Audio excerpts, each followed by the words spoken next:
지금은 돈 벌 시간 엘리트 앰비션입니다.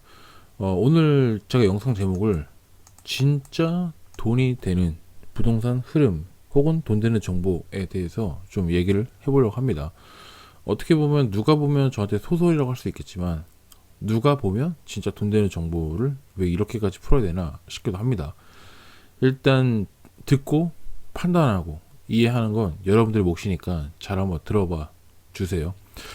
여러분, 지금 윤석열 정부가 들어와 있죠. 근데 이 정부에서 정말로 중요한 거 뭘까요? 중요한 거. 일단 부동산 얘기하기 전에 앞서서 먼저 이 얘기부터 할게요. 총선입니다. 총선.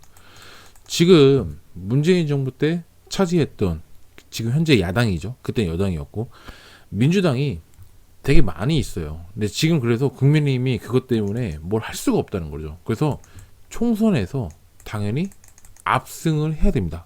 그러니까 지금 굉장한 포커스를 둬야 되는 게 총선이란 말이에요. 총선.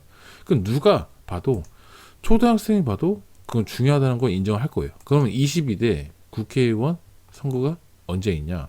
총선은 언제 있냐면 자, 여러분 24년 4월 10일 날 있습니다. 자, 24년 상반기에 있다는 거죠. 그러면 여러분 지금 1년 조금 더 남아 있습니다. 1년 좀 남아 있는 기간 동안 뭘 해야 될까요? 이 정부에서. 그리고 23년 지금 초반기에서 24년까지 1년 남짓한 기간 동안 아무 일이 없을까요? 당연히 아니죠. 되게 여러 가지 뭐 좋은 일, 안 좋은 일 여러 가지. 그리고 정부에서 그리고 그런 정부 정치인들이 여러 가지 일을 펼칠 겁니다. 근데 그거에 대해서 좀 얘기를 해서 아예 부동산하고 연관이 뭐 없다고 할 수는 없겠지만 있는 건 있는 겁니다. 그래서 여기에 각종 이런 어떤 흐름이 계속 이어질지 그거에 대해서 제가 오늘 좀 낱낱이 좀 파헤쳐 보고자 해서 영상을 찍게 되었습니다. 자, 여러분 뉴스 재밌는 거 하나 볼게요. 재밌는 거. 자, 2020년 4월이고요. 2020년 4월이고 한번 뉴스를 제대로 한번 보겠습니다. 여러분, 자 보세요. 자가 보유율이 낮은 수도권, 집값 잡겠다는 여당 표에 쏠렸다. 그 당시 여당은 2020년 기사입니다, 여러분. 2020년이기 때문에 문재인 대통령이 집권하던 시기였습니다. 그때 당시 여당은 민주당입니다. 민주당이었습니다. 그리고 확실하게 총선을 압승을 했습니다. 압승을 했죠. 그 역사가 증명을 하고 있습니다. 자, 여기서 초점을 둬야 될 게 뭐냐면, 자, 서울시에는, 우리나라 수도 서울시는 자가 보유율이 47%에 그칩니다. 47%. 근데 여기서 중요한 거는, 자, 이게 지금 제가 지금 갖고 온 거는 국토교통부 공식 자료입니다. 공식 자료고이고 주거 실태 이런 조사를 했는데, 자, 여러분들 보시면은 자가 점유율 같은 경우는 자, 자가 보유율입니다. 자가 보유율은 지방 같은 데는 이미 70%가 육박을 합니다. 70% 육박을 하고, 그 다음에 지방 같은 경우는 자가, 그러니까 내 집에서 살고 있는 비율은 거의 66% 정도 차지하고 있는 거죠. 나머지 4%는 내가 보유를 하고 있지만 뭐 임대를 주고 있는 케이스겠죠. 그러니까 수도권하고 서울하고 좀 차이가 있겠지만 서울로 가면 갈수록 자가 보유율은 굉장히 낮다. 50%가 안 되기 때문에. 경기도는 그나마 양반이죠. 수도권 같은 경우는 평균적으로 한 50%대를 유지하고 있기 때문에 좀 양반인데, 지방으로 내려가면 갈수록 70%대 높은 비율을 차지하고 있다. 요거 객관적 팩트이기 때문에 좀 기억을 한번 해주세요. 자, 그럼 다시 뉴스로 가보겠습니다. 잘 들어보세요. 서울시는 자가 보유율이 47%에 그쳤다는 거죠. 근데 무주택자가 많겠죠. 왜냐면 자 보세요. 47%는 현재 집이 있다가 하면 서울에서 집을 갖고 있죠. 근데 나머지 53%는 집이 없어요. 어떻게 살고 있죠? 전세 혹은 임대, 어쨌든 간에 월세를 살고 있는 거죠. 무주택자라는 거죠. 무주택자. 그냥 어쨌든 뭐 공공임대든 뭐가 됐든 간에 살고 있는 거죠.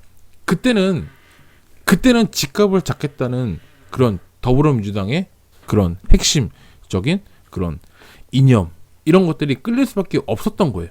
그 당시에는.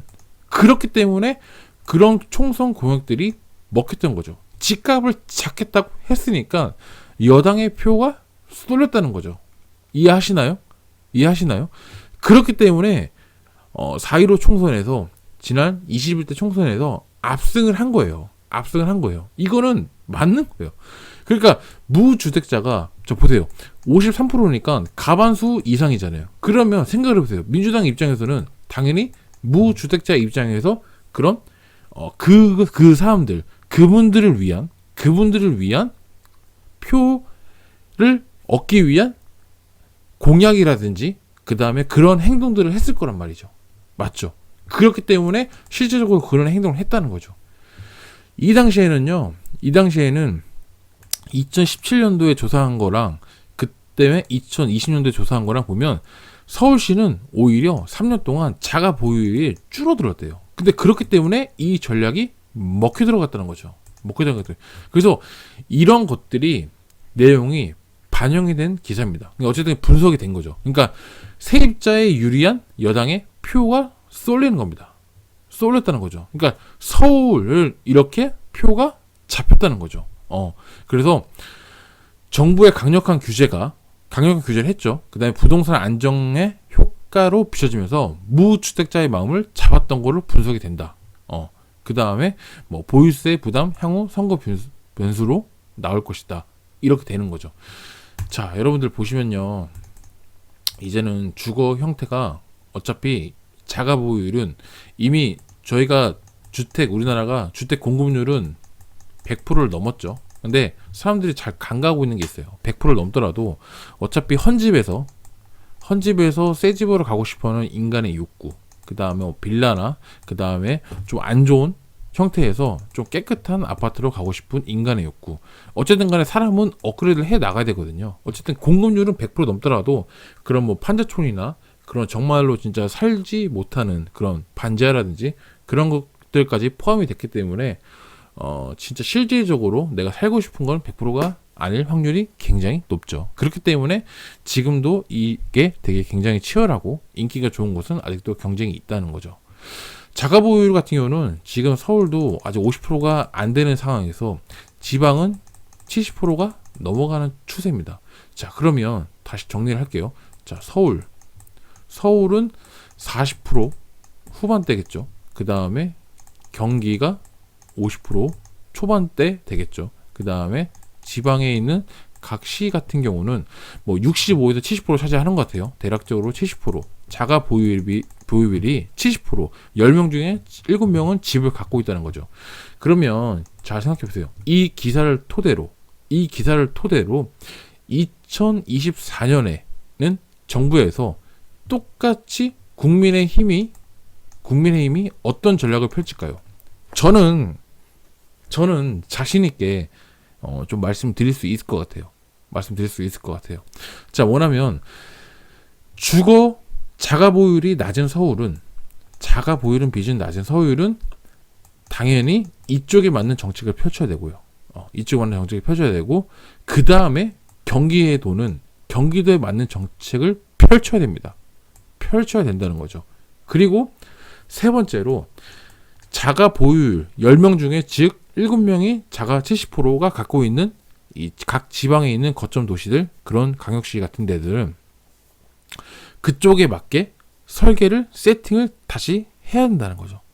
즉 이 세 분류로 나눠서 거기에 맞는 컨설팅과 그 다음에 거기에 맞는 공약들이 분명히 난무를 할 것입니다. 그렇게 되면 제가 지금 이 서울, 그 다음에 경기도권, 그러니까 수도권이죠. 그 다음에 각 거점 광역시, 그 다음에 지방, 이쪽을 세 개를 분류를 나눠 봤습니다. 여기에 공약이 뭐 각종 언론 플레이라든지 호재라든지 모든 것들이 이 정치적으로 세 개 다 다르게 나올 겁니다. 다르게 나오기 때문에 여기가 우리가 이제 부동산 정책으로 들어갔을 때 분명히 각기 다른 핵심으로 접근을 해야 된다는 거죠. 똑같은 잣대로 똑같은 동일한 논리로 펴져지면 안 되는 겁니다. 이거는 제가 어떻게 이 세 분류가 어떻게 각기 핵심적으로 가는 건 제가 오늘 영상에서 지금 말씀을 못 드리고 2부에서 제가 2차 영상에서 말씀을 드리도록 할게요. 자, 오늘 영상 마지막으로 제가 이 말씀을 드리고 싶어요. 자, 여러분, 지금 거래량이 서울시 거래량을 봤을 때 지금 거래량이 완전히 죽었어요. 없어요. 천건도 안 되는 그런 애매한 상황입니다.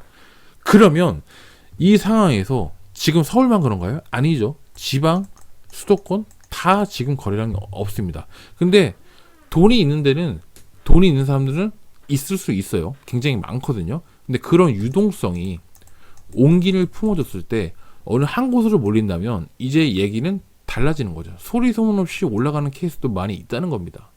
언제 어떻게 몰라요. 언제 오를지 모른다는 거죠. 이 사랑도 그렇고 부동산 투자도 마찬가지로 싸가지 없이 갑자기 한꺼번에 확 찾아옵니다. 그렇기 때문에 미리미리 준비를 해놔야 되는 거죠. 그렇기 때문에 여러분들 부동산 흐름을 꽉 잡고 있으셔야 됩니다. 제가 여러분들에게 드리고 싶었던 이 첫 번째 메시지입니다.